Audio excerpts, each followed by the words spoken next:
everyone. Hi everyone. Today we're going to be sharing with you a Dutch Apple Tart recipe. We hope you enjoy. Don't forget to like, subscribe and comment down below. First of all, you'll need 300 grams of self-raising flour with a pinch of salt in and 1 egg, remembering to save some for your glaze, 150 grams of brown sugar and 180 grams of butter with a teaspoon of vanilla. So add your flour, your sugar, mix that all together and add your butter. Mix well. It will slowly form a dough. But it's best to get your hands in and do it with your fingers. And then add 2/3 of your egg. And save some for the glaze at the end. Now this is a little bit gloopy, so get some hot soapy water ready before you do this. And don't forget to wash your hands before as well. So once it's all together nicely, you're going to make it into a nice firm dough. Then wrap it up and put it in the fridge for an hour. Okay, when it's been in the fridge, you will take it out and roll it's quite thin, I'd say, quite thin, but enough to form a strong crust. You want it to actually be quite substantial. Then press it in around the edges, probably best to actually measure it out first and then press it around so you can get it all even.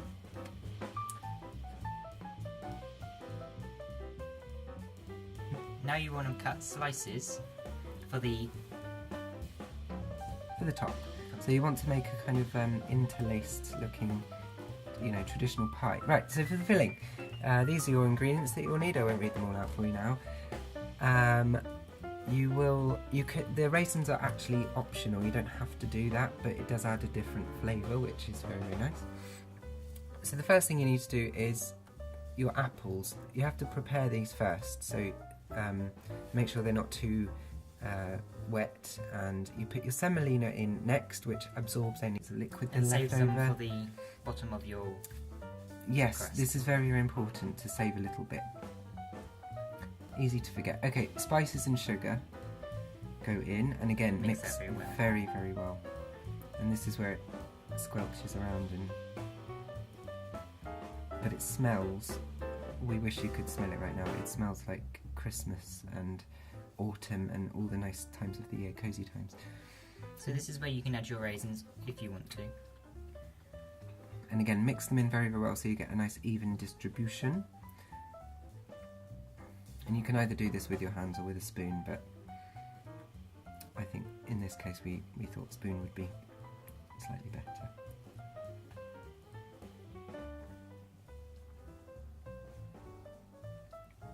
Okay, now this is the semolina in the bottom of the prepared tin.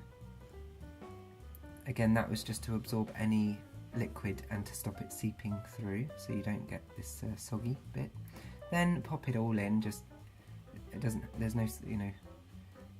to be neat or anything. You just chuck it all in. There we go. Push it around the edges. Pat it down a little bit so that you get a nice firm. There we go. Pack. So now you can add your strips on top. Lattice. Like this. Okay, and now you want to paint it as well. Okay, so the edges don't have to be neat. It's meant to be quite a rustic sort of cake, so, don't worry about that.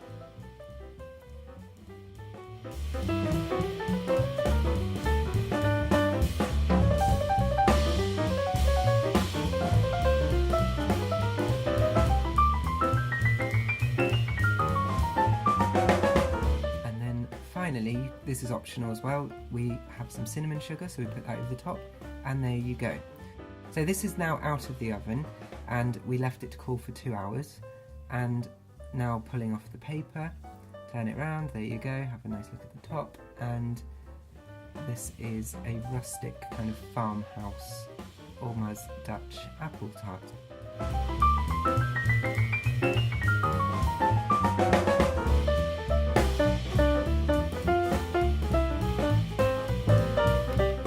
Cut into this in a minute. So it should be quite firm but crumbly. This probably will start to fall to pieces as you cut it, but don't worry about that because it still goes with that kind of rustic thing, and it's really, really, really tasty with thick double cream on top. Yes. Or custard. Or clotted cream. Or clotted cream, that's also, yeah, I agree, that's yum. And there you go, there's a little slice, so you can see how everything is mixed together and gone a little bit jellied in the middle. And as you can see, nothing has fallen out. And that's it. So thank you for watching, and we'll see you in the next cooking video.